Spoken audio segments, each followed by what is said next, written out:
out on the end of a pool lost a pool game. But just gonna get my last walk in. It's 4:20. I had some protein, stuff like that. I didn't really eat as much as I usually do today because I've been in a state of extreme distress, basically. My mom seems to be resting comfortably and going out to the beach, which means encountering people.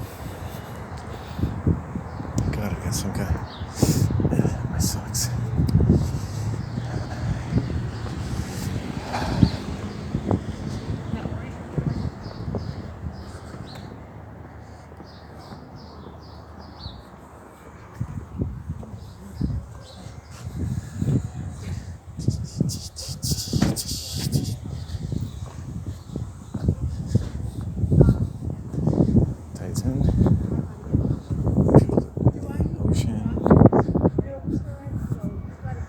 All these wonderful birds around here. The fact that the white people are trying to destroy them just makes them all more precious to me. Yeah.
I know it probably sounds in my videos that I've become quite the whore, but vain whore. The fact is, it's very uncomfortable for me when people stare at me, and I find, particularly in this part of the world, when I go to Vancouver, it's fine. It's just that everybody's looking for something. It's like to look at, right? These things are right. In the world in the 70s, everybody is looking for something.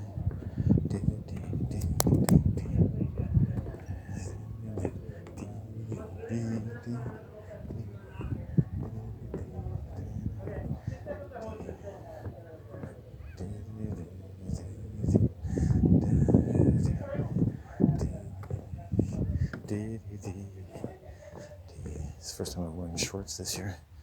Kind of liking that. I think I know where I'll go. The bench I like. I'll just go there briefly. I'm not going to take much longer today. To walk. I have to take a shit at some point. If I think I can, I'll just walk into the estuary, take a shit in there because it's got to come out at some point. Today, I think I'll coax it out. So many birds around here. Beautiful. I'm really enjoying themselves. Freshly born bird. For children, right? Imagine being a bird child. And within, in a short time, you just got just song and flight, the rush of air. Eating, right? Like, eating is great. Why? It's like when you put that bit of food to your lips. Right, today, I had some chips and dip that I made. It was just like, wow, so good.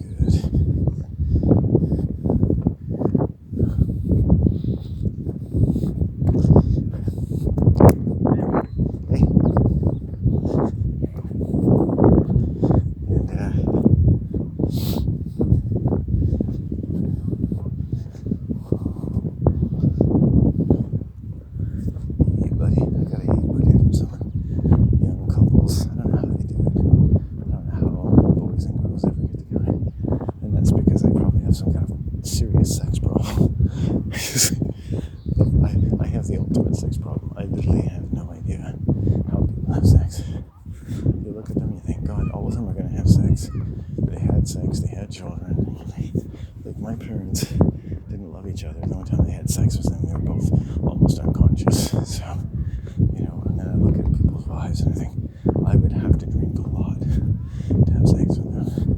And not always for reasons that you think, not just for looks, also just a general shape or tenor of their mind. Just music.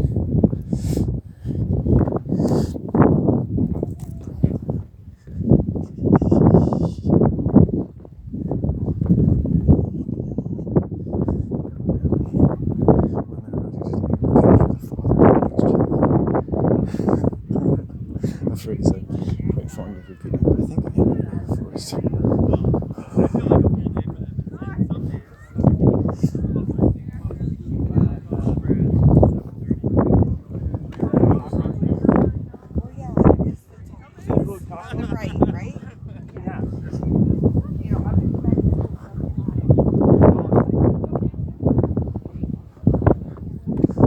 Mexico several times, always saying like their accomplishments going on.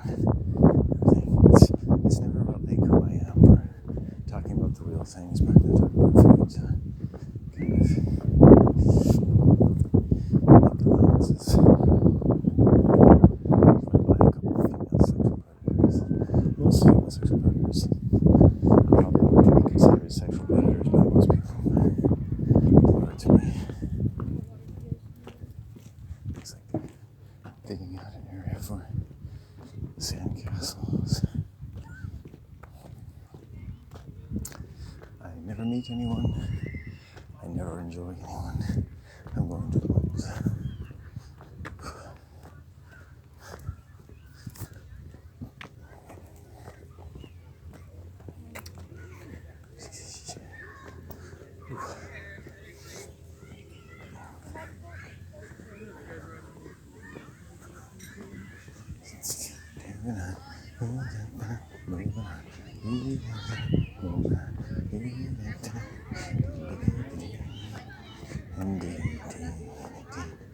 Duffel bag, 2 duffel bags.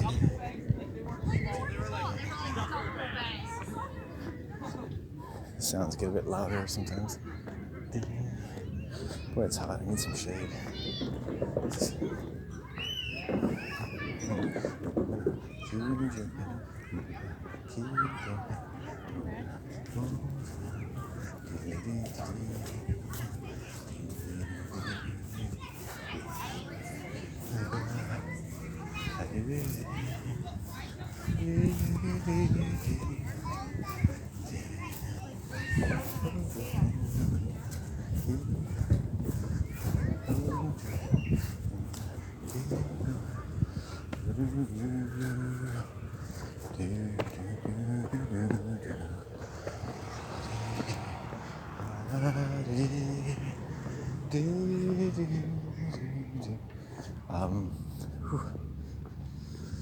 Just getting by all the people. I really don't like attention from people, but in a weird sort of way, I'm always paying attention to it.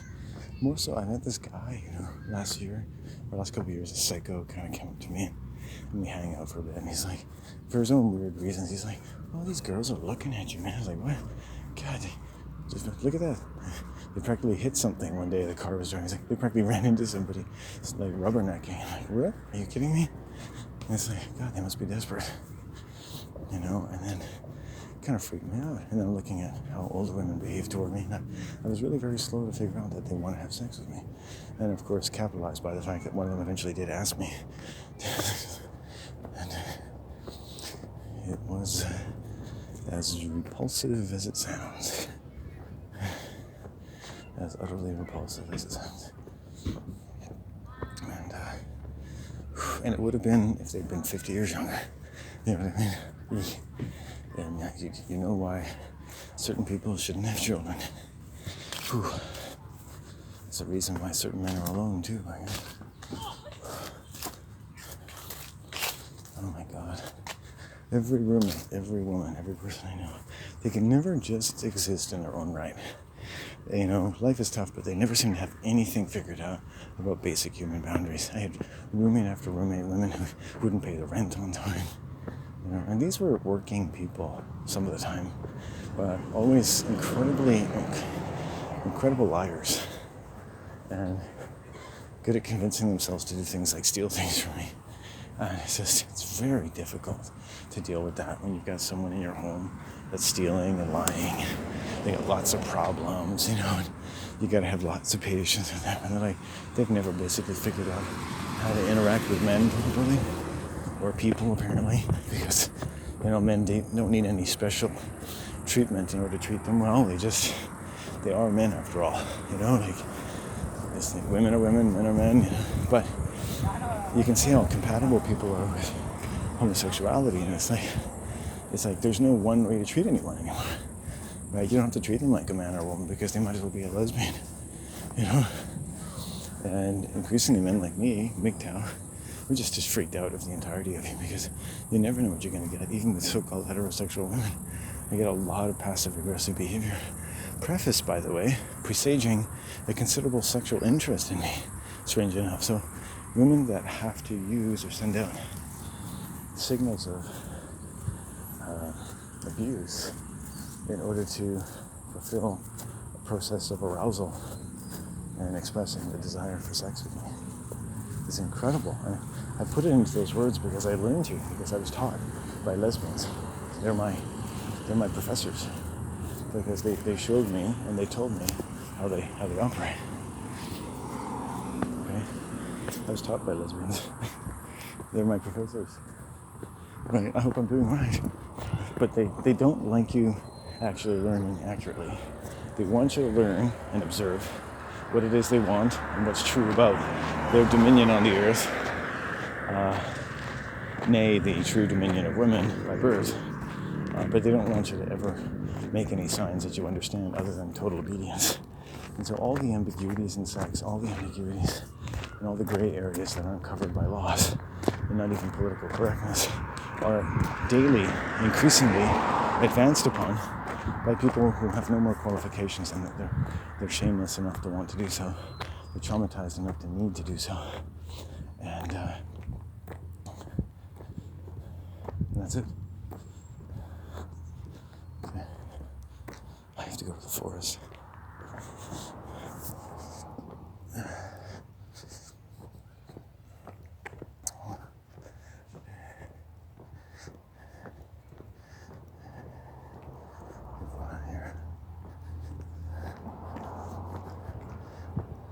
It's a little bit like Deliverance in this neighborhood. I have enough subtle distress in my abdomen to think that if I go to my normal habitation, I should probably take a fairly wonderful crap.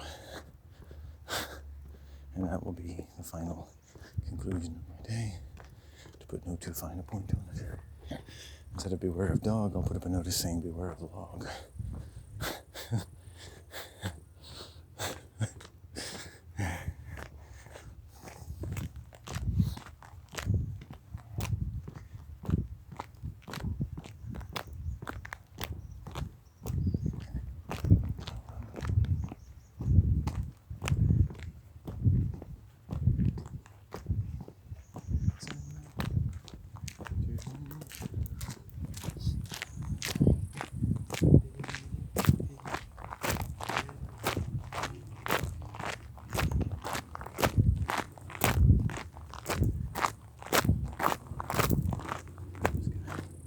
Swat by him instead of making eye contact. He just raised his eyes to the sky and smiled. That's a look of great anxiety.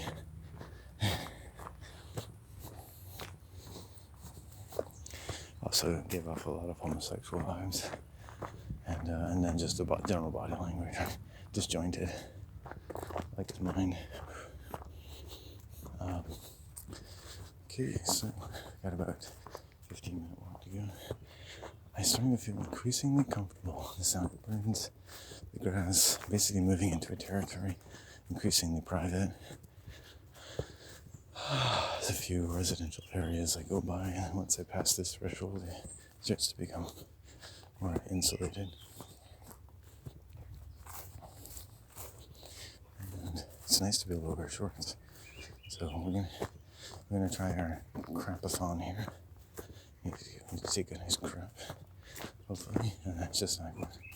Hopefully I've worked it out properly, and then hopefully every day I get a little better at this point. So get enough of a walk again, and get home. I'm obviously not going to get too cold at this point unless I stay out too late, and try it again, because early today was a wash. Got a lot of tape done, but it just felt like shit. Got home, felt like shit. It's awful, but managed not to lose my temper. And there are days like this, and I can feel in a way that's very uncomfortable.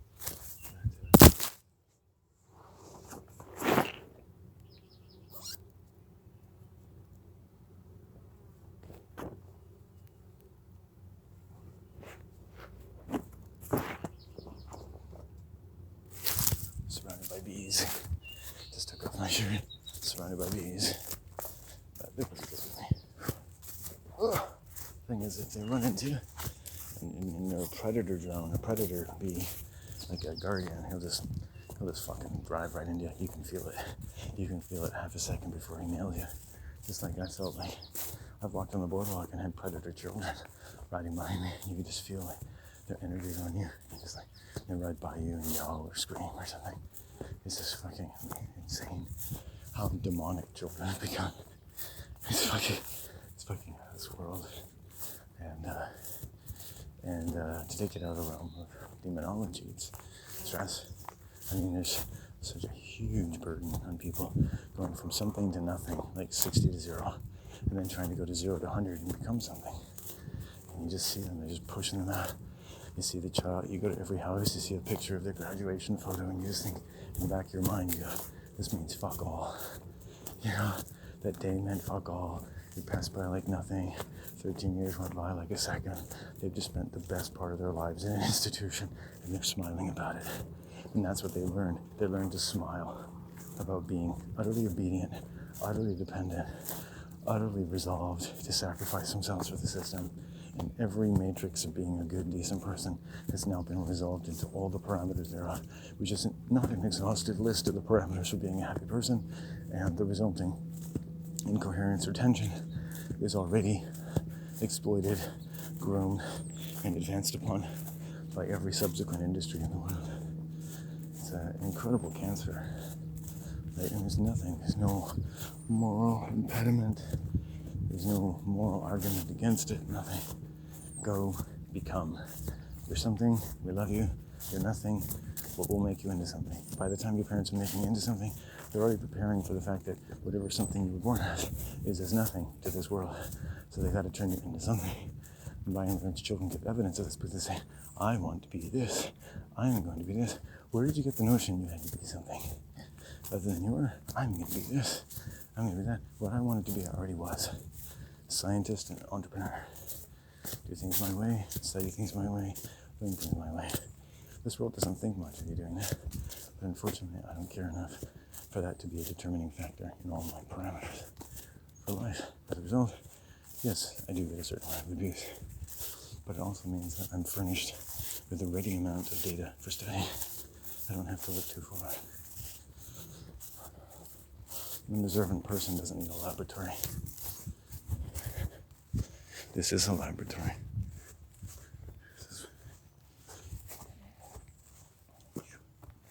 Now, where am I going to keep walking? Just past a couple houses here. Got some drink, got some water, a little bit of chocolate, a little bit of food, a few chips, some toast. Don't think I'm gonna need it.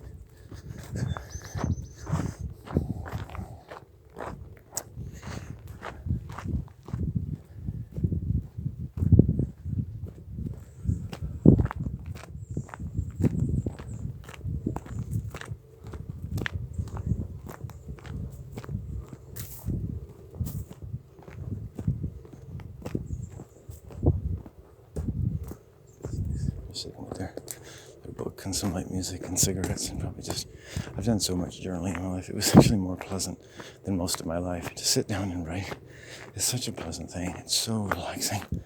So, and now instead of writing a poem, I make a dozen videos, but keep going. My general agenda for today is to escape the bees, escape the people, and to take a shit. Get through the day.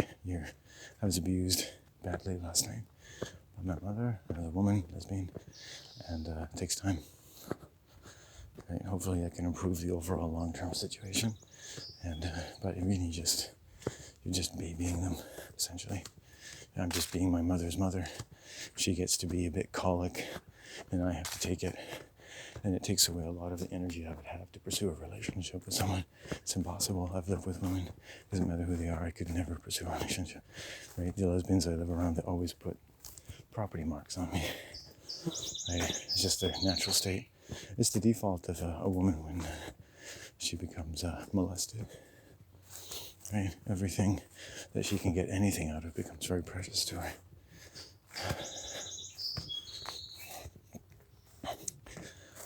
I suppose I'm a victim of my own compassion, because on some level I've always just assumed that people would only commit violence because they're desperate. And not only because they're just bad people. People who lie to your face in ways that are explicitly shocking, or just one of a small percentage of people that will lie to your faces in ways that's not so explicitly shocking, but is in fact morally or socially imperative, which are pretty much the same thing in society.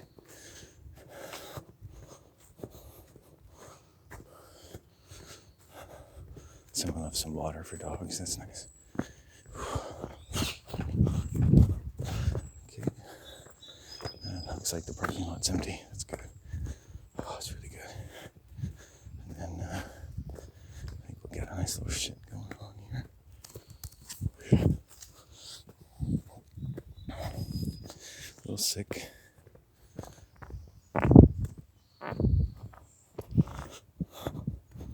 I've got to walk, I've got to go to the woods sometimes, it's the only way. I'm going to take a really good, wholesome shit. It's the only way. So here's, well, good stuff.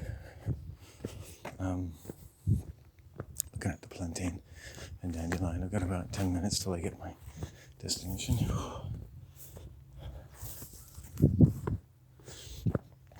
I've definitely got some kind of a shit coming. It's been delayed, and then we'll look at the consistency. It'll tell us a little bit about the stress I've been under.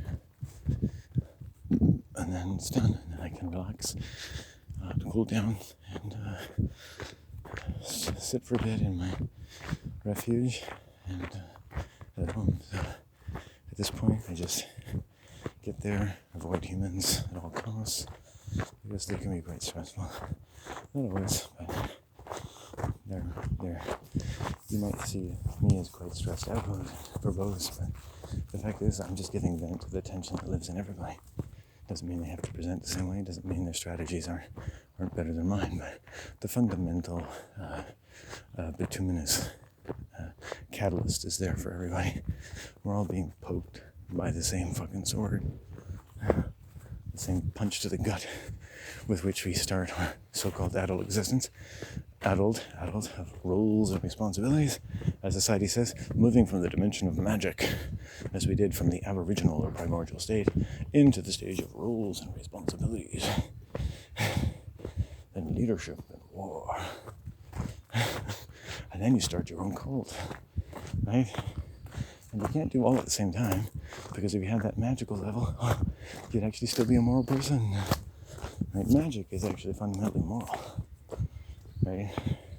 The fact that it's used for such maim in the world shows that it's a corruption of magic, and as much as it seeks to corrupt children into undertaking a magic that is itself a corrupted version of not only magic, but the natural state of childhood and the natural moralities surrounding the developing mind, which are moralities, because a child's development doesn't normally involve them actually having to hurt people. Right? As people get older and enter their own roles and responsibilities, they become part of something that seems bent on nothing but hurting people. and then rationalizing hurting people, and then wringing his hands over how many people are hurt, and sympathetically lending their ear, and going back to work to hurt people, namely themselves. And just like my pain contains a lot of the pain of people, the hurt people do contains a lot of the hurt of people, and so on and so on. So you can either hurt, you can act out the hurt, you can distribute the hurt, you can feel the hurt, you can learn from the hurt, you can distribute the hurt, you can project the hurt, but you're going to have to do something with the hurt. One way of your life. You should ask Miss America, what are you going to do with all the hurt? Well, I'm going to smile, and I'm going to do what they say, and smile to all the people that are hurt, and show them that they too can someday reach a place where their hurt has gone away, and they can just wave at people and ignore all the hurt to make it go away. It's not there, you see, because I'm Miss America. We better spend our time voting for some harebrained anorexic tranny to rule over the minds of our already disaffected female youth and other feminizations than to actually do anything about poverty, which has always been utterly inexcusable, utterly preventable in every way, except for the fact that that poverty is not rooted in the fact that some people don't have jobs, or some people are ill, their circumstances are bad, but because society preys on poverty, right? Penitentiaries and the poverty of the likes this world suffers from are contingent on each other. We are to be imprisoned by our pain. We are to never be liberated by it. Unless, of course, we dissociate from our pain and claim a mercenary liberation, because that's what the mind naturally seeks to do, because they'll do anything it can if it has no other way, right? And so if you take leave enough of your morals in your childhood, you become an actor, and an actor on a stage doesn't have to have any morals, right? It's stage combat, stage morals, right? It's illusory, the morals, as whatever it is you've had to confess to, that whatever brutalities you sustained had to somehow be yours, unless you can distribute them to others under whatever guise or subterfuge. And society makes many of them available. Say a profession where you, I better take a shit real bad at this point. Okay. Wow.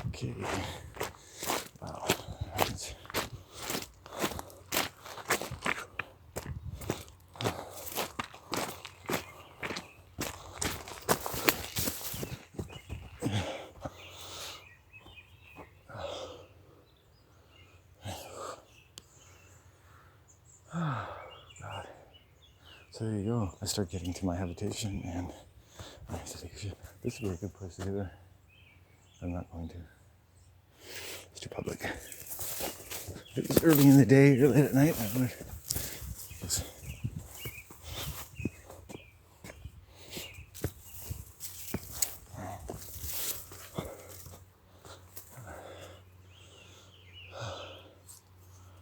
I see the day.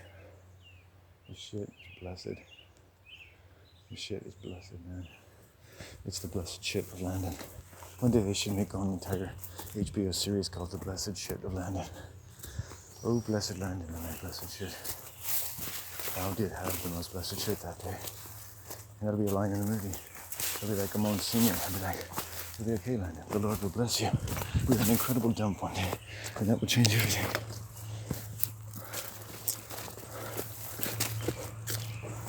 Good job. Nothing like a shit in the woods to say, good job for eating and cashing welfare checks. As though anyone's labor could be comprehended that way. But if you wish to use the shorthand of whatever it is my life is said to amount to, then yes, welfare checks and food have brought me to this juncture in my existence. The stars have rotated, the cogs have fallen into place. Presidents are where they should be, kings and queens are as they always were. The best of times, the worst of times, yada yada yada, etc., etc., etc. And I'm going to take a royal dump.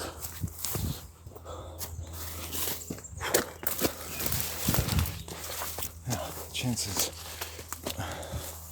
of getting there before I fit myself are becoming increasingly thin.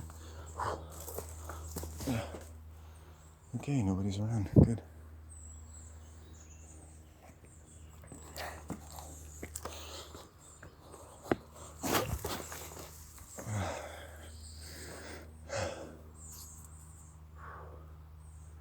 I can't believe I came this far. God.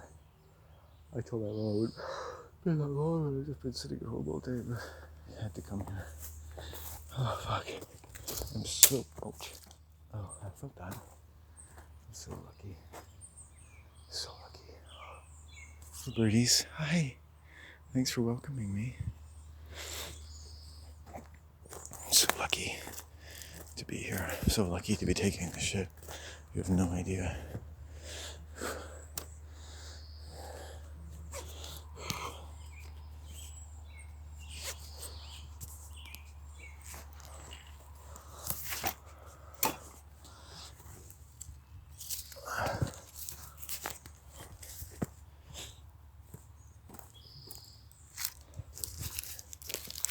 I can take a shit somewhere else this time because it's like.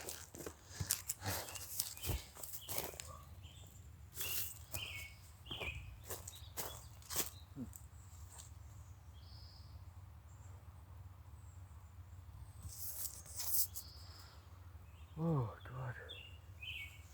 Cool air. Mosquitoes, not too bad.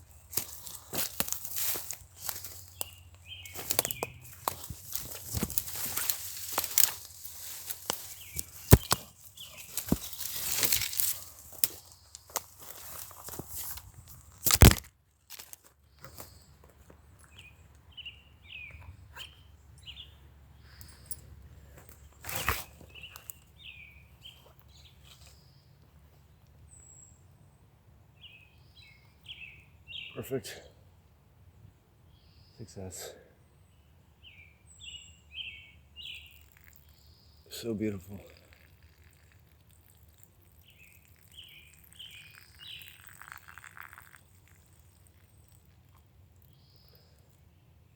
The sun is hazy. The chemtrails have increased the humidity, I think, in many respects. What are you gonna do? Can't blame everything on chemtrails. Well, you could. No one's gonna stop you, but. Oh, God, this is nice in here. Oh my God, that's so healthy. Jesus. After the day I had, fuck. It's all about the shit. Oh. And then just watching myself monitoring over the next 3, 4, 5, 6, 7 days.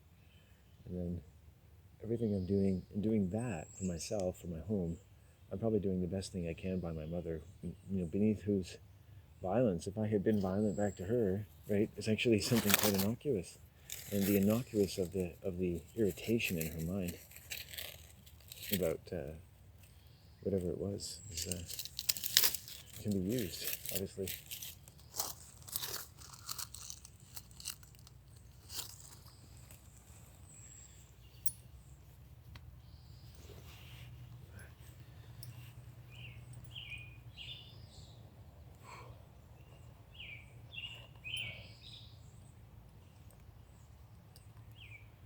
There's some people.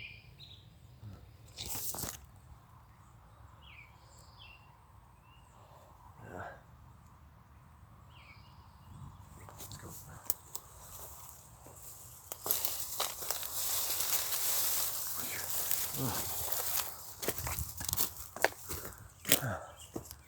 Oh, God. Oh, I feel depleted. I'm not gonna be able to stay here too long. All the mosquitoes. We'll see.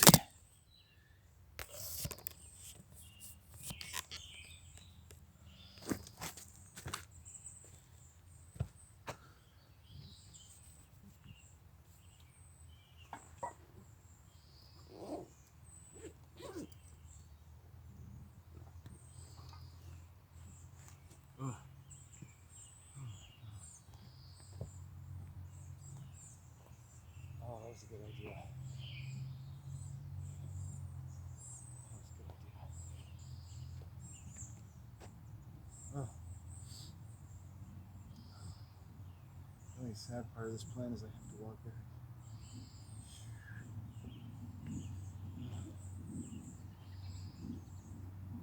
Whew. Man. Let's get some water.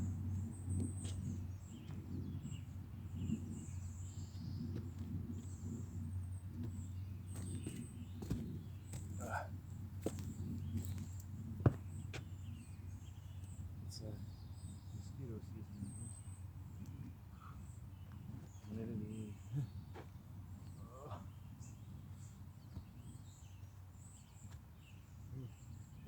anticlimactic, but good. Fuck. I was seriously in danger of not being able to take a shit today, and that would be a problem in my books.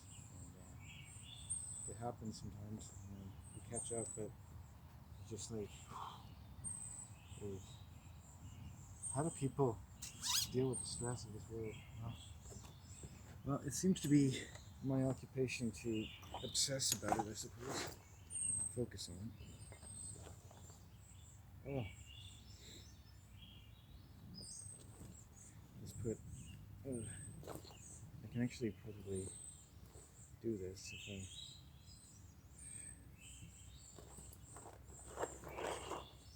Put something over myself here. So I don't have to worry too much about mosquitoes. Because they want to get me, I think.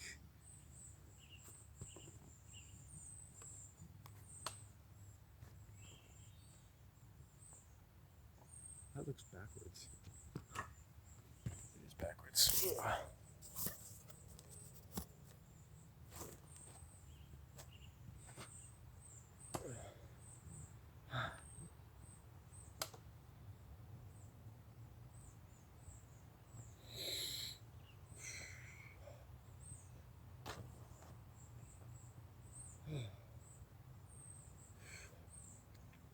Water.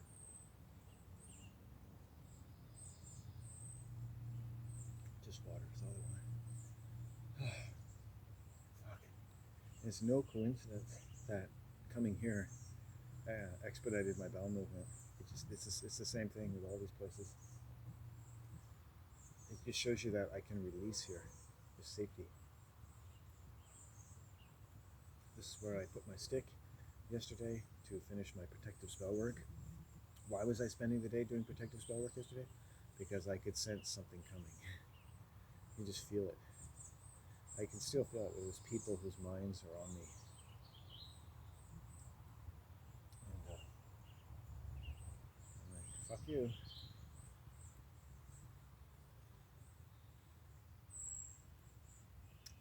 You're not going to like what's coming. Or you will. You'll benefit from it. Anyway, other things. Yeah, I'll have a nice walk back, smoke some weed.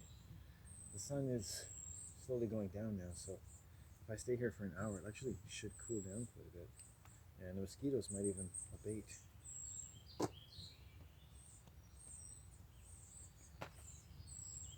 They're not as bad as they could be.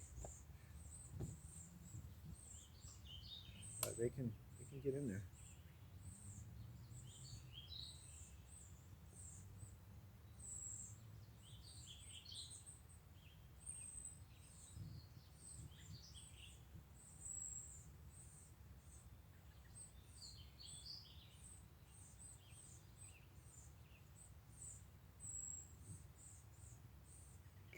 So I was saying to my mom, like, society is all about no pain, no gain. Don't let your pain stop you. Don't let your fears stop you. It's all a military way of life, you know.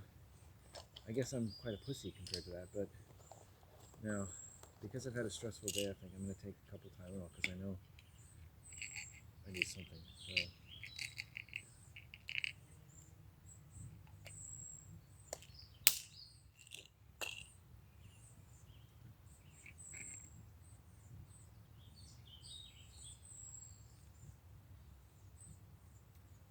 I find it actually helps a bit with anxiety, so shit.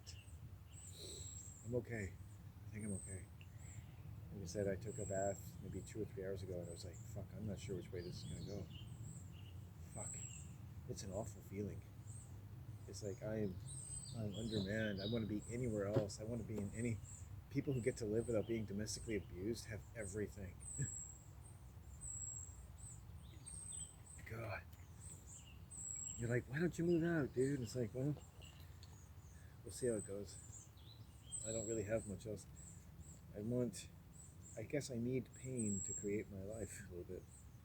I learned something about my mom, and I don't want to lose her. Like, certainly it loses me. Certainly she loses my trust, my faith, you know, and I make it like when I talk about my mom being a sociopath, it's almost like it can be summed up by her unfortunate compatibility with the spirit of rage, blind rage, and it's a grief related complex, and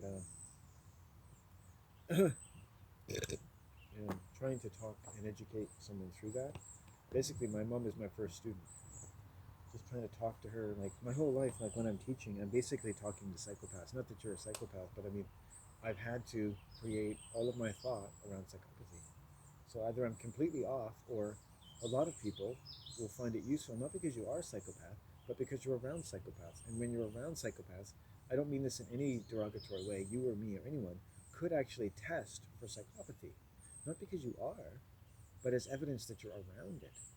So people take tests of like, oh, you're a narcissist. It could be you're around narcissists. The questions you answered because, not because you want to be secretive or this, but it's like, you know that in all honesty, you should probably test for narcissism and psychopathy, but not because you are. When someone tells me they test and they're like 0% psychopath, I know they're a psychopath because only a sociopath could test for zero sociopathy.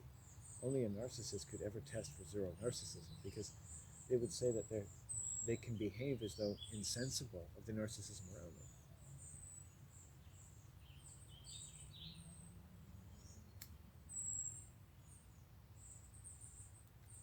In other words, someone who doesn't test for psychopath might as well be an alien being because it's like you don't even live in the world.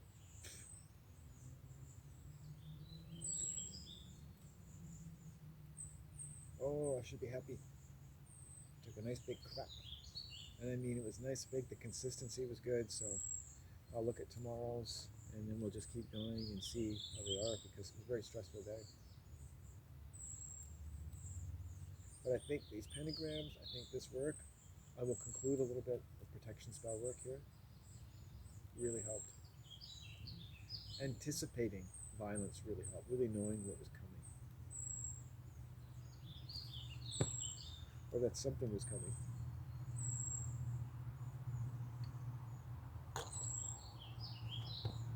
God, all these mosquitoes everywhere. Oh well. They're not necessarily after me, they're just around.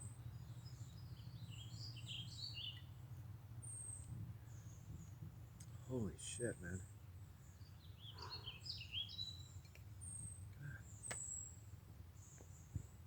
I gotta stand up.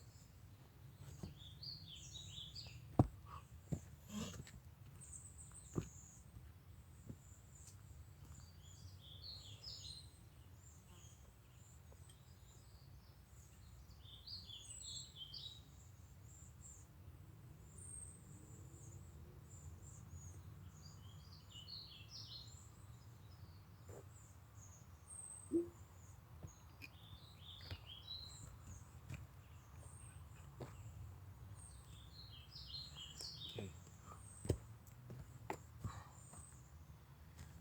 I'm gonna do some work in here, so.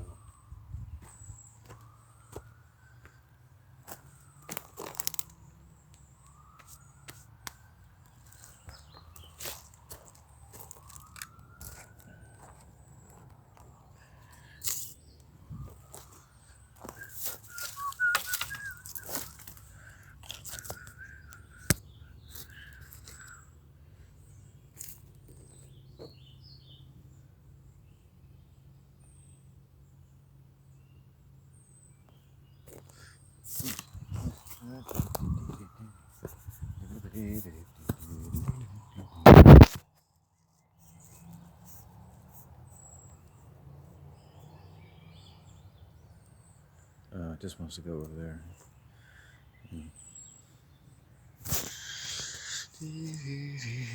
Well, then, I'll let you go to the military.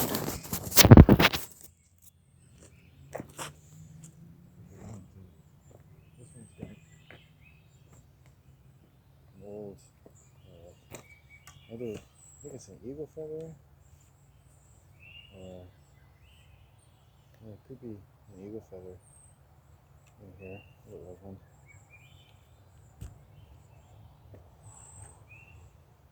Protection. It's an ancient desire.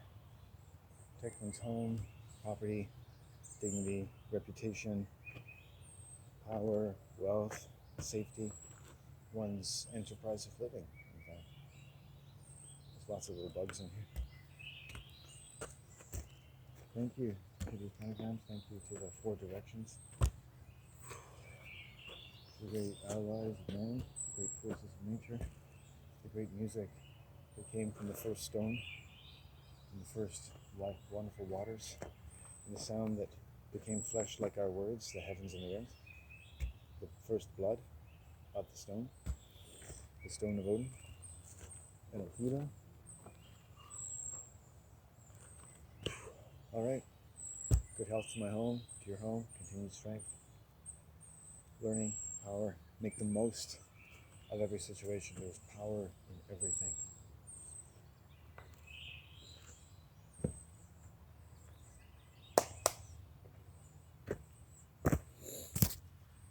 I'm not going to wait around to get bitten by mosquitoes, so I'm going to make a move. Let's go.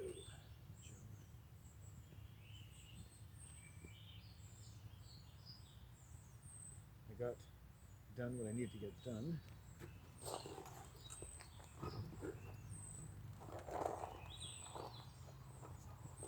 A little bit of kombucha quickly.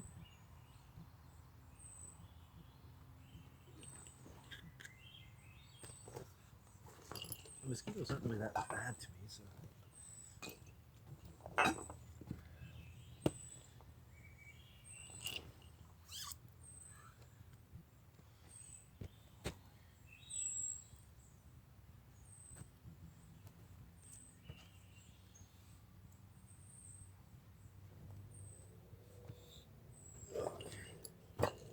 And just for the fuck of it, let's get royally stoned. A little more stone before we go.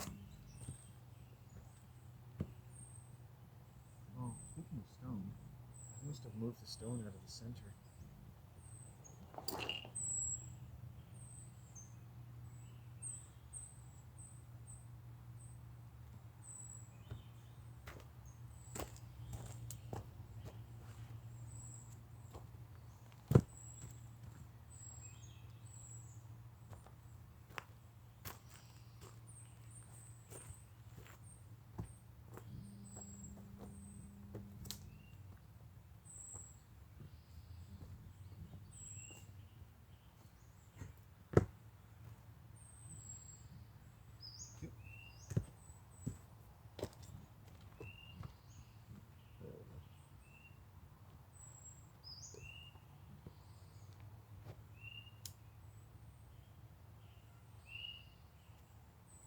Wow. Come home before my mom goes to sleep. I think I'll have a good night.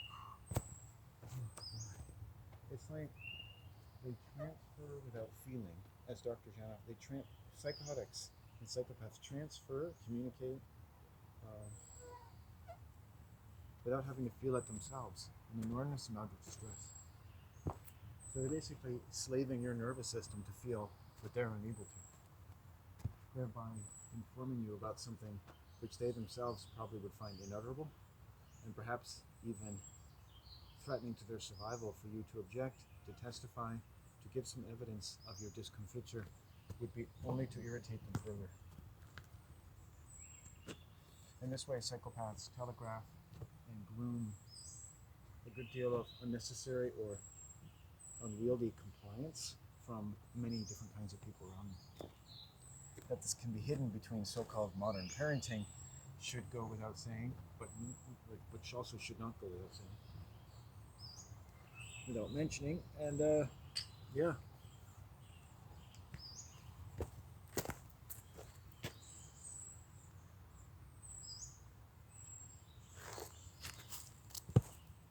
Disgusting. Hello, I'm society. I'm disgusting. Hello, I'm society. I'm disgusting.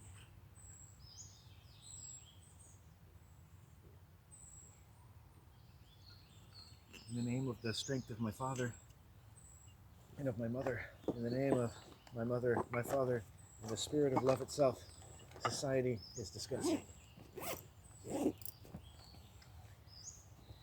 the name of everything good and great in this world, society is disgusting.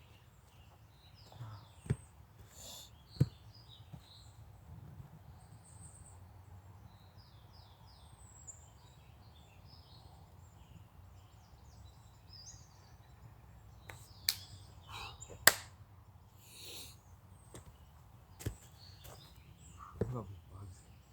Crazy bugs.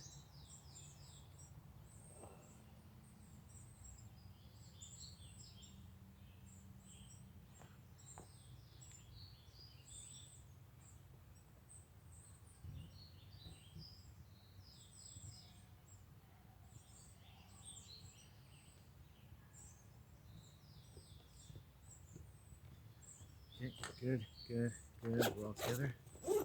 Excellente.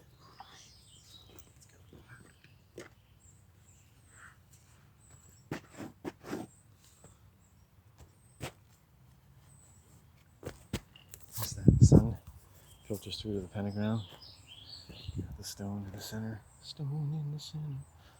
Ah, look at that. Nice. Thank you. Yeah. Okay, let's do it. We made it. We came. We saw. We shot. Now, before I left today, before I left the house, I didn't have any inkling of a shit. I just knew from the time of day that I had to shit. Someone else might have just been like, "Oh, I'm just gonna fuck off all night," and it's like, maybe you shit, maybe you don't. It's like, I'll have a much more comfortable sleep tonight. It's worth it. The life of shit. Whew. And yeah, it's true, like, I would be accused of this, but I also might just be a remarkable fact. Irrespective of what I may stand accused of in saying so, that the way I live my life probably, yes, makes me more sensitive. It makes me need to live the way I do. The way you live your life makes you need to live more that way. The way you think makes you need to think more that way, you might say. All of our lives are self-enforcing, right? Because my life is self-enforcing is really no more different than the fact that my life is different. Self-enforcing in a different way. So people sometimes tend, and not because they're a bad person, just unfortunately the way I live and the way society is, it's not your fault. We tend to think that, although entirely plausible consideration, it is necessarily true that my life is self-enforcing in the worst way. You know, it makes me more sensitive. The way I deal with people makes me more likely to have bad experiences, you might say.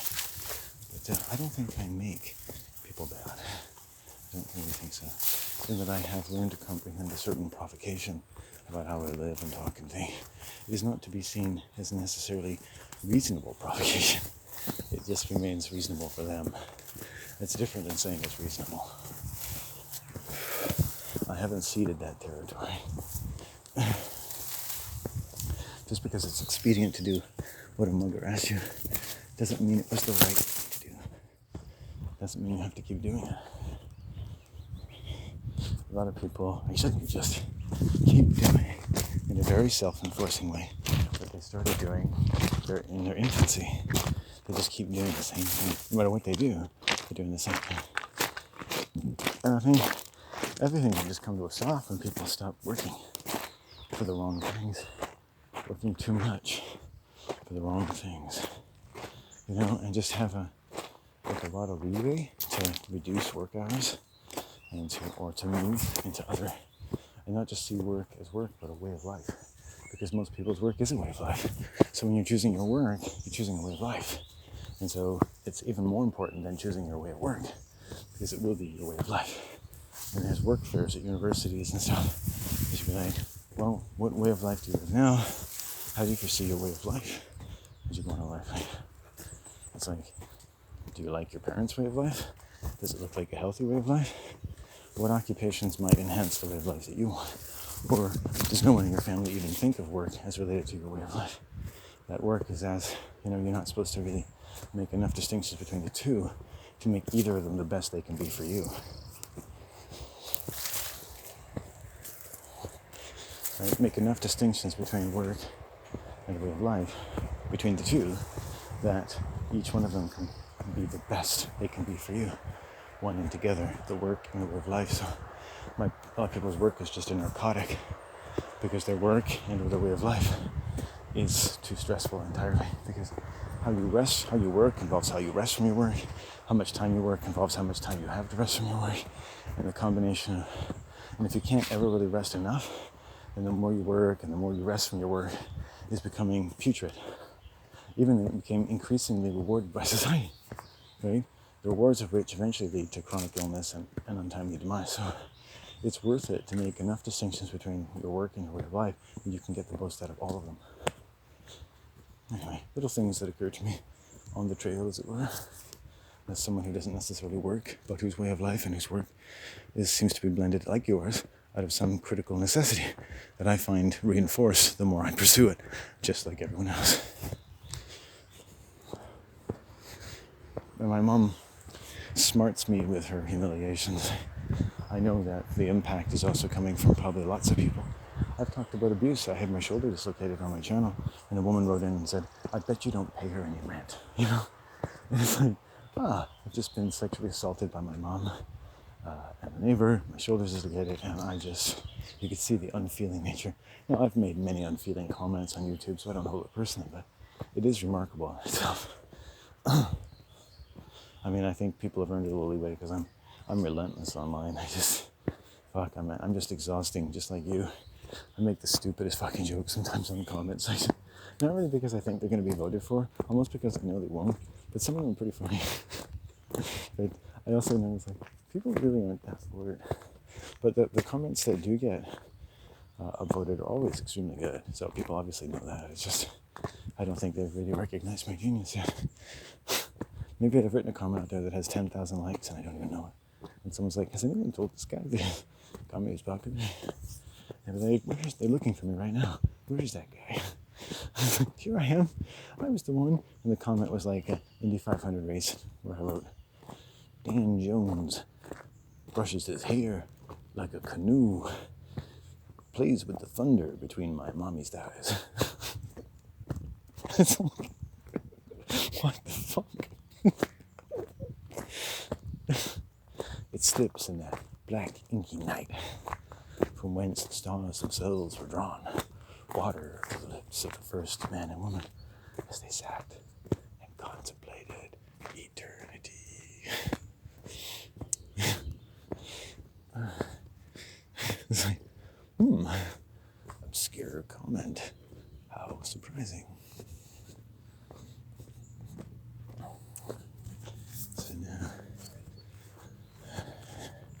So now, yeah, I mean, I talked about it earlier. I can become so part of the woods in a way, just from spending enough time there. I don't have the same culture as people anymore, especially not when I'm here. I'm not the same thing. And people will see me and look at me, old man, women, in the way they look at me, pleasant, aroused, ambivalent.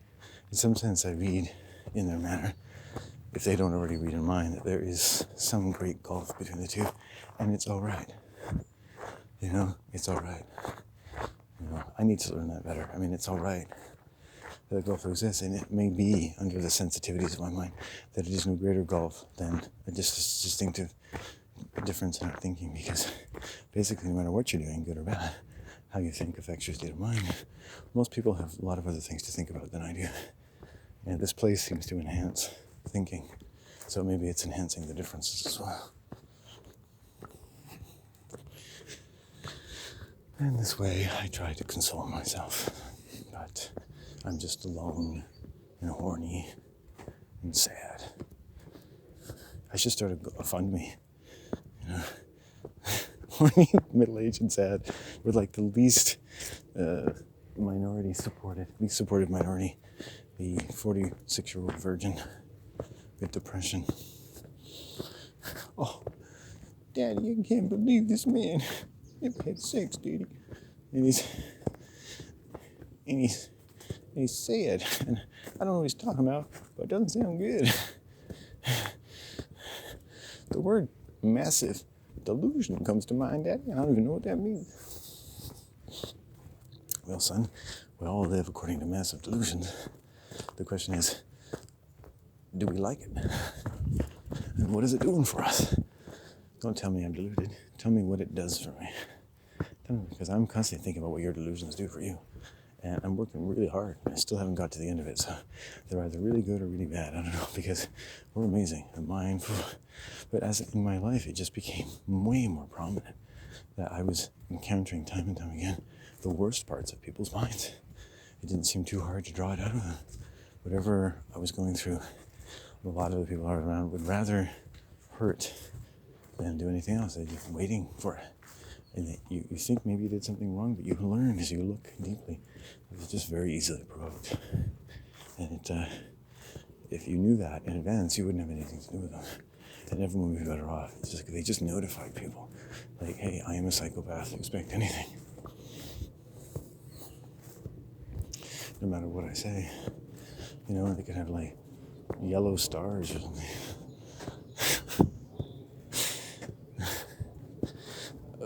That would be confusing. Because in the Holocaust fiction, that's a prominent item. Complete fiction, of course, never happened. It's amazing. They pulled it off though. You know, as far as most people on Earth, from cradle to grave, the Holocaust happened. It makes slavery look like a walk in the park. There's black people watching movies at the Holocaust Museum going, fuck, and I thought I had it bad. And the fact is, it never even happened. It's awesome, man.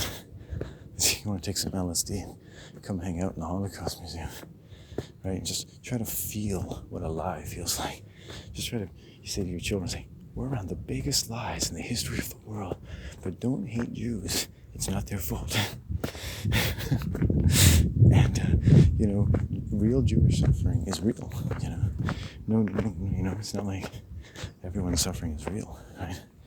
But fictional.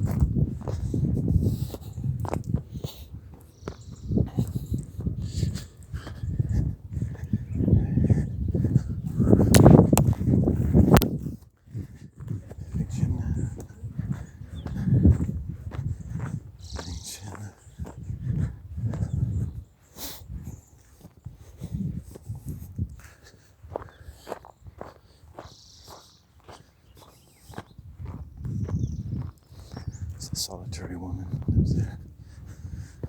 Yeah, people's suffering is real. Where it's real is real. You might say, God, I don't believe all your suffering. I'm like, okay, you don't have to. I'm not going to put you in jail because you don't believe my suffering. But yeah, Holocaust is fake. All of it. Well, not all of it. I mean, in war, like, people do suffer. You know, and I'm sure many of those people were Jews, but they weren't exterminating them any more than they were exterminating Germans and Chinese by the millions. So, you know, it's just, it's enough to know perhaps that Hitler is Walt Disney and Winston Churchill was also a top-ranking official in the Nazi Party. They just play roles, and they're all family. The grants, the American Civil War was all faked. I mean, basically, the reasons for it are fake. The generals are fake. You know, they make up stories about them, right? But the killing is real. They take over people's lands.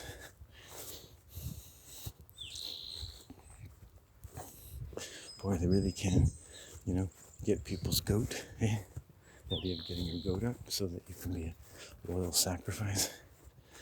You know, you ever think that people are stupid, that were born into cultures where they throw virgins into volcanoes and they're throwing everyone into a constant maelstrom of fictional warfare to distract them and divert them from all of the critical means of warfare which are being waged against them every day of their lives, from birth to death, mostly mentally and emotionally. And it takes time to get your footing. It's enough to keep one occupied, you know? Just saw a bunny, it's nice. So, there's a lady that lives down there and just listening to the radio. She keeps to herself. She probably got her own story. Okay, I'm gonna take off my t-shirt now. This is ridiculous.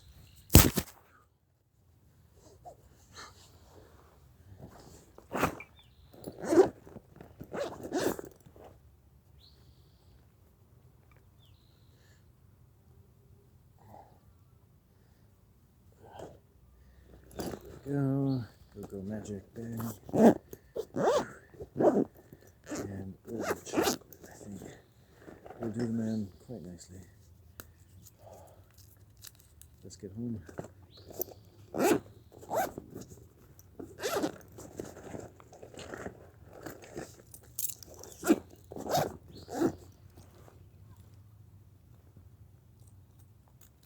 Uh-oh. Oh, yeah. I knew it. These pockets have holes in them. I knew there was a reason I stopped wearing these. Let's go.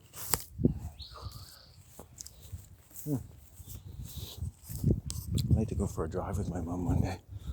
I like that pentagram, by the way, back there. There's good shit down there. Good place. Good to me. Good family.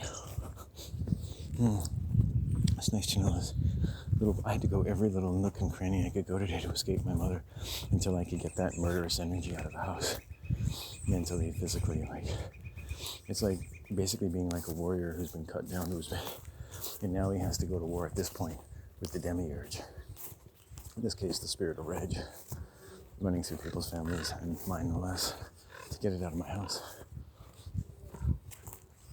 And as it kind of flicks your heart, that's what I did. And nature helped me. Just trust you. There's just moments where you're within 10 words in your mind and going, excuse me, Mom, I would like to take offense at the following things. And my mom's in that place in her mind where even though she seems relaxed, she can't handle any more stress. She's good. This is her day. She usually has it to herself, and I'm just basically I'm healing the rape by honoring her as much as I can, but just being in the space. I'm thankful I can just lay on the couch. Doesn't matter what she's done to me. I'm just okay, at least I can lay here. She's psychotic, so she doesn't remember what she did. So I'm just gonna lay here, breathe, and just one breath at a time. I didn't know, because in the past, awful things have happened to my body. So it's very terrifying. My mom is basically a terrorist to me. She's basically menaced and terrified and terrorized me my entire life. And she doesn't even know what she's doing, and I work hard to try to minimize, moderate, mitigate without making myself sick. So it's pretty hard. It's a job in itself. I'm doing something. That's good. Nature loves me. Nature loves me. Nature loves me. The nature loves me. And you don't have to have this tragic life that I have to get nature to love you. It's just, you're just lucky anyway. You can figure it in your mind that nature loves you. And anyone can do that. Not everyone needs to, but some people do. If you got enough people around you to love you, nature's easy. But it's the people that are difficult for me. So I don't get a lot of their love. If you don't want to be around them, it's hard to get their love. They're like these animals. If you want the wonderful juice they have, you have to spend time around them. But they ask you to jump through hoops and comply with ultimatums, involve signing an agreement that says they're allowed to hurt you as much as they want, and if you say anything about it, they can hurt you more. And that's codependent, communist psychopaths, and that's everyone I've ever met. It's if you're smart enough, stupid enough, and crazy enough to notice. If you're stupid enough, lazy enough, and poor enough to have this happen to you, if you're just an unfortunate enough bastard, and you've got the intelligence, you can hire the B team. They're not as good as the A team. They're basically just a bunch of delusional fucks who ride around in a van, shooting off, smoking too much weed, and complaining about how their welfare check is too small. But they can still help you by diverting you from your other problems to the point that you feel so sorry for them, you forgot what you were worried about. Dun, dun, dun, dun, dun, dun. I created a program in the 80s using BASIC with the Tandy 1000 that created bullet holes on the screen with sound effects. It was it was cool.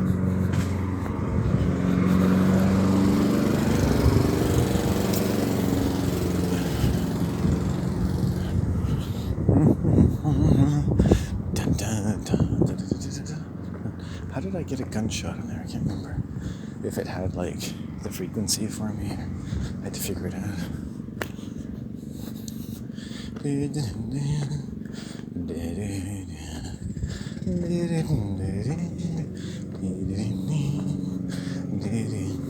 I should watch an old episode of the A-Team when I get home.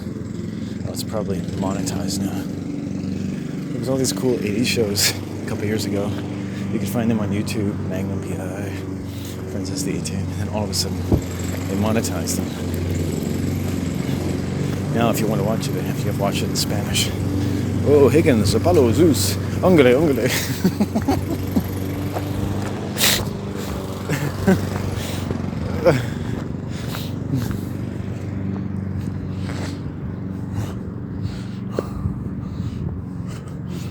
Just batata bandito.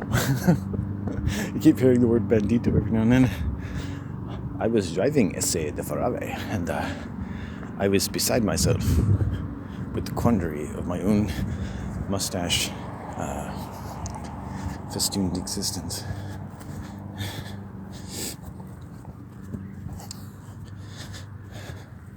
And then I thought, I have to take a shit.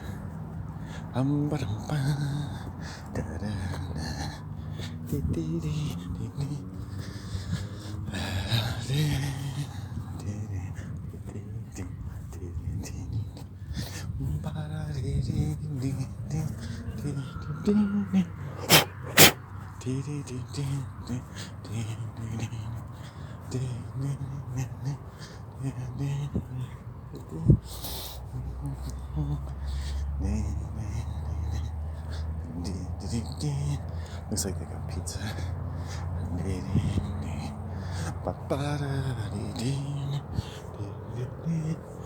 Going home. Landon's going home. I don't know if it'll be a storm. Landon's going home. Morning, Landon. I think if I had a nickname and actually had some friends and we had like a gang, I'd be called Horny Landon. Which would actually be quite nice considering the fact that I've never had sex. It notifies any perimeter females. Be gentle. Walk around with a perpetual erection. I don't know which man I want the most, but he looks eager. Maybe I'll try that one. And I'd wear a t-shirt that says, "Be gentle on me."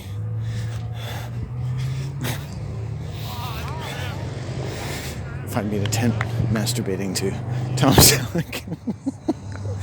Damn it. All the good ones are gay. Come on, you can't tell me Tom Selleck wasn't a homosexual pinup boy. I mean, that's what I mean. Like, it's the fashion, it's, the chiseled looks, everything beautiful and fashionable is always gay. I don't know why that is, but I think there's a definite relation to communism. The soldier is always well dressed, the uniform, everything, and they're like, if you don't dress well, how can we trust you with comms and M16s to blow the fucking heads off innocent people in other countries? And you're like, there's something to that, homosexual, the lesbian, kill people and look good doing it, Bond, 00, right? Always suave, always gets the girl, who are these people? And what relation do we want to bear to them? It's all very perverse, and I think it's very scientific. So I don't like to be fashionable. If you see me, you're like, who's that unfashionable fuck? Let's see, where do I want to go? I want the swiftest, easiest route past all of these hominids. These homonids. These homo IDs. Homonids. We seem to work in homo into anthropology. Homo sapien, Homo erection. Homo erectus, that's just Davy Street in Vancouver. All you have to do is be erect and homosexual and you're done. You've reached the next stage of evolution. And just for reference, evolution tends to refer to things involving what could be fairly ambiguous when you think about how creative or evolved and how destructive and unevolved is actually becoming. It's It's really a matter of society, culture, training, and what parameters you started with and what parameters you were left with, what situation that puts you in, how the hell to deal with it, and makes anyone fucking happy with your existence. In deference to which people commit and sacrifice a good deal before they've even had a chance to learn to speak. And here they are at the playground, teasing their children in some suitably docile existence after they run off the energy constituted by semi-lethal doses of sugar and unnecessary advice on how to behave.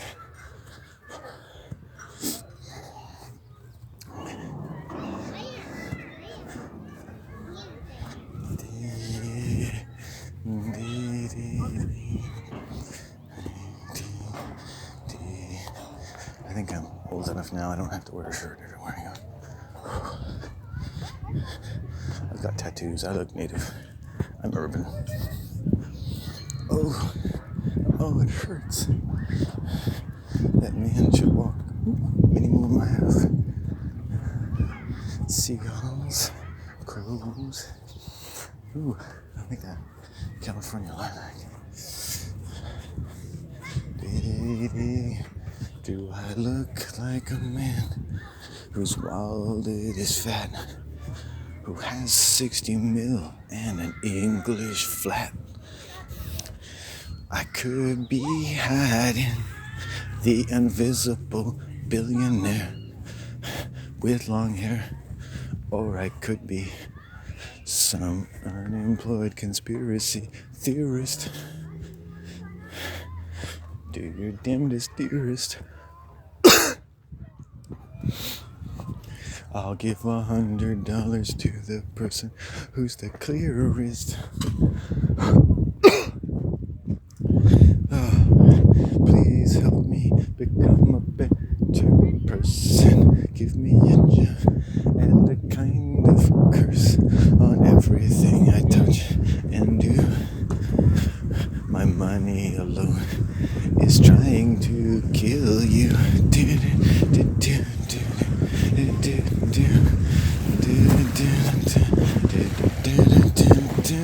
I'm walking home on the Clarksville beach, nothing left to cry or teach, making a song out of the cold on my long hardened skin. I have nothing left to do but commit original sin. The sin you may hear, you may reflect, it got everything started in the name of death. You think you're just a beautiful child. You're starting off a taboo that will never be reconciled. Eating your father, sucking at life, changing your pussy into a knife. You've got nothing left but the debt you earn by the wages of the sin that you burn, making up a song that makes no sense, but by some that's a nice dog. Making a song makes no sense. It goes certain places. Oh wow, look at this. That's cool. I like when people make little rock creations. I can't think of anything that rhymes with that. I get so many interesting stares from people. How you doing? He's just this guy who's just fucking mindlessly staring at me. Fucking idiot. Closest thing to a homo I've seen today. God, and I'm walking and it happens at certain places. And there are people like they're just looking, staring at me. Almost like they're trying to stare me down. And they got the sunglasses and I'm just fucking grinning at this guy. He's like, hey, what are you looking at, man? Anyway, I can't. And it's just like, you just break their energy, right? Their minds are so weak. Right? Even trying to hide his eyes behind glasses, he couldn't look me in the eyes. Can you fucking believe that? But perfectly dressed. Right. perfectly dressed, right out of the fucking Sears catalog. I love it. Right? And you just look at it, like mindless, like fucking mindless. Anyway, that leaves me with nothing left to just finish my song. Makes no sense. I see a kind of moronic state of mind. About to be thwarted in my care for humankind. The sound of the ocean, the beat of my steps. Oh, it's like a little ping pong ball. Makeshift kind of wonder what's coming next.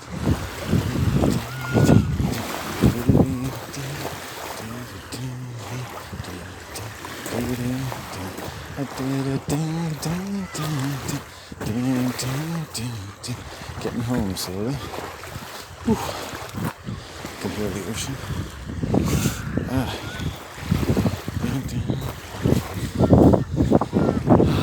So far so good.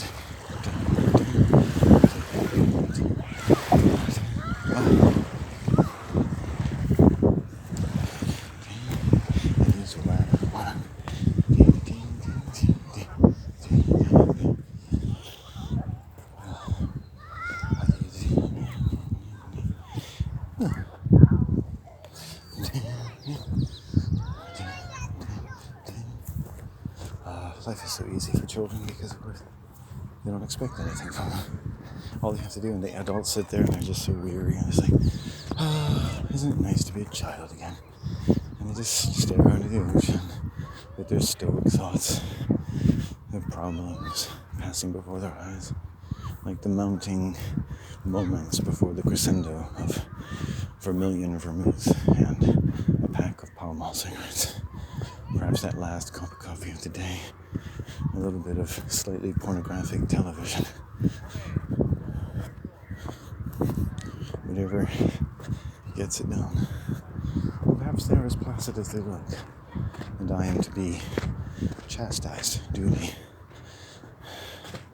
proscripted from my unfortunate lapse in proportional veneration, regard, courtesy, and beneath the startlingly comfortable looking visage of my fellow man is in fact to be found a good deal of comfort, a good deal of rest and ease, where labours done and things finished that weren't even begun before we even thought to begin them, that we find in our accomplishments a succession of rounding terms of numinous satisfaction, which alone can account for such labours that had been undertaken to come into this world from such waters as we called a mother's womb. Labour where we may, in ways this world has yet to fully account for in its stories of our becoming. So my Genesis story is basically a stone that could bleed.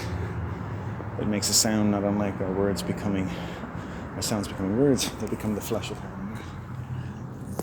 And I think that's as good a story as any.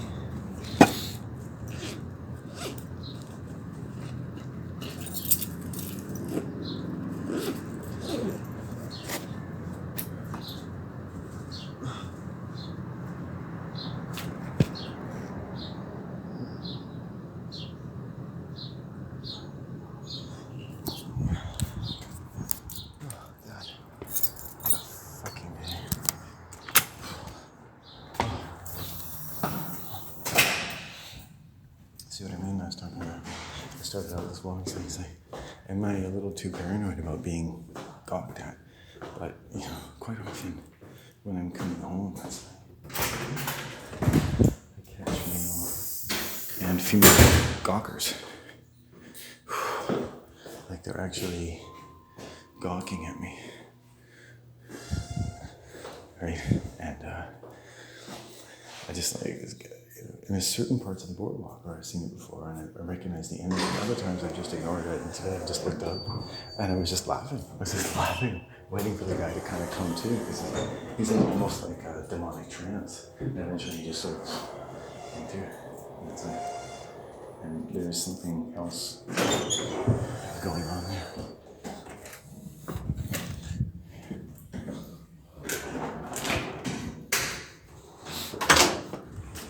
Hello? You're right behind me.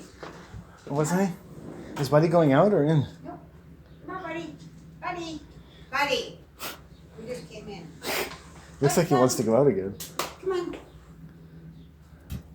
Just remember, he's blind. He can't see. He can't see without you, so.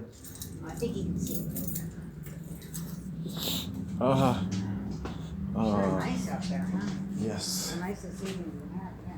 I'll take a shower or something here. Ugh. But I went out to the forest and I took a crap. You know, and I just needed it. I'm sorry if that sounds crude, but No, I don't need to hear these things, you know. It's good that you do. it was like, it was really important to me because it's like, it's important, like, health-wise. Yeah, it is.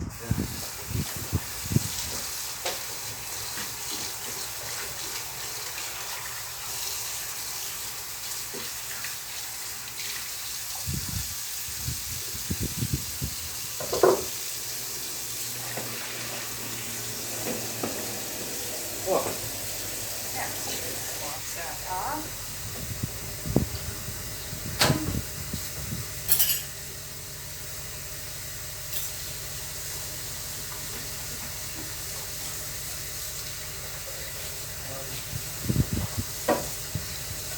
sounds good. I kind of had a split shift today. Which? Split shift. I came Oh, home, yeah. and I went all the way to the estuary and back again. So I was a little concerned. Now you get to travel. It's just that I have the kind of life where I pay attention to it. And I have to. And, I'm become a different animal, like a frog. Like, I'm really good in my environment, but I'm very sensitive at the same time. Yeah. It's sort of like animals, like they're really amazing, but they're also vulnerable. Yeah. I find that there, and I become increasingly vulnerable over time. The bathroom is now yours, buddy. Grab it while you can. Should. Yes, I think the shorts are quite stylish. They give. I, however, shall never be mistaken for a stylish man, but that is not the fault of the shorts. Don't take it against the manufacturer. The shorts.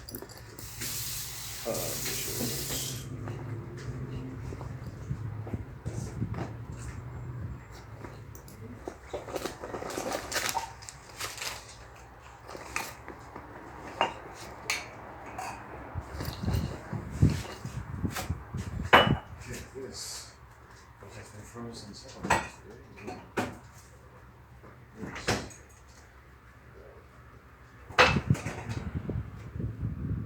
Oh, it's been a shower.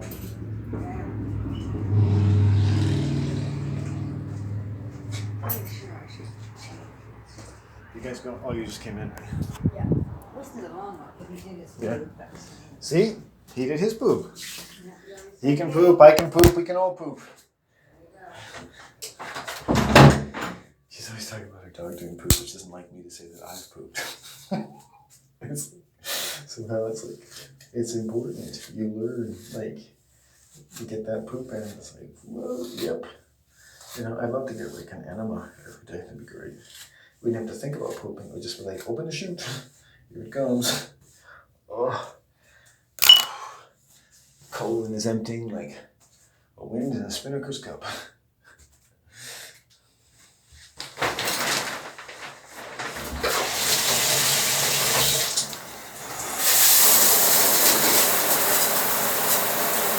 I had this woman around me, this psychopathic lesbian once, and she would correct everything I said in public and talk over me. And so one time we were just talking to random people at a coffee shop, and I'm like, oh, I live in a cottage. I live in a 2-bedroom cottage, built in like the 1960s. And she's like, that's not a cottage. You know, and it's just there needs to be some debate over it. It probably depends on where you live and stuff like that. And then I'm with some other lady one day for whatever reason, another psychotic, and we come by her in the market when she's working. And I make some sort of joke, like when we used to hang out, right? I was like, I would make jokes like Robin Williams kind of inspired jokes. And I just, whatever, I'm just walking around. And she's so jealous, has such a proprietary hold on me, make a joke, and she's like, oh, that's not even original, or, yeah, just make some sort of divisive comment, instead of just making a silly comment, right? Always with the claws.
Come to think of it, that really annoyed me. I mean, it was just like the micro criticisms at all times. Like, there always seemed to be a reason. There always seemed to be some reason to be mildly indignant because of my existence. And it's like you're constantly being prosecuted for something you don't even know what you've done. And after a while, I didn't really care about it that much, but it's like it starts to bother you because it's like every time, any opportunity to scratch and make sure nobody thinks too highly of you. And you can see there's always, like, in her Buddhist mind, a perfect reason for that. And like a woman I spent time with after that who also read me, they just become utterly convinced in the moral of how they make out their own needs for violence. There's always a moral behind it, right? Even though it's completely divergent around every other aspect of their life. They just can't deal with sex and people, men, women. Just like for anyone else, it's a lot. But they seem to think that the best way to affect their competence is to hurt people. Like someone who needs to hurt people to be who they are. And they're able and likely to read all kinds of things in human behavior that's not nearly, doesn't have anything to do with them. I was a narcissist one day. There was a young woman whom I knew was relating to me that her uncle had almost died of a heart attack. And the first thing that narcissistic, pedophile woman, lesbian, said, and I confirmed this talking to her, is that, knew her for a few years, really crazy lady. Anyway, it was like, oh, I've never had a heart attack. And then I consoled this woman, and then as soon as the old lady and I walked away, she said, ooh, she's sexy, isn't she? As if to test my level of sexual interest in this younger woman, right? Again, possessiveness, constantly testing the waters to make sure they're as important as they need to be, and in the course of which they possess you as much as they need to be. You become part of the black hole of their constant need for attention and self-validation. And it's all normal to them, right? As far as they're concerned, they're not missing out on life because they constantly have people to talk to and at.